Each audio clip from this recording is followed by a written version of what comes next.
अभी आपको अहम खबर से आगाह करेंगे। सेनेटर इरफान सिद्दीकी ने बानी पीटीआई पर आर्मी चीफ का तख्ता उलटने की साजिश का इल्जाम आयद कर दिया है। सेनेटर इरफान सिद्दीकी का समाजी राब्ते की वेबसाइट पर बयान सामने आया है। Army chief general Syed Asim Munir के हुजूर अर्जियां गुजारने वाले बानी पीटीआई हैं। मजीद तफसीलात जानेंगे फहाद चौधरी से। फहाद, आगाह कीजिएगा।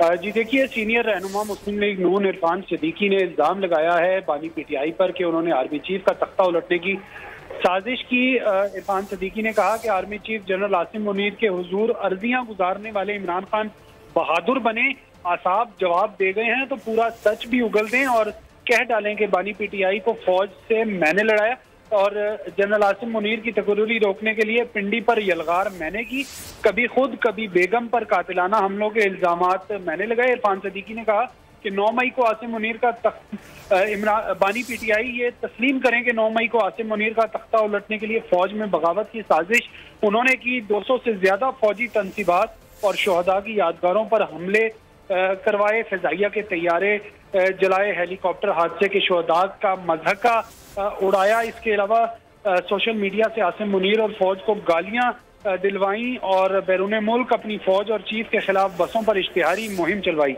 जी ठीक है फहाद, आपका बहुत शुक्रिया।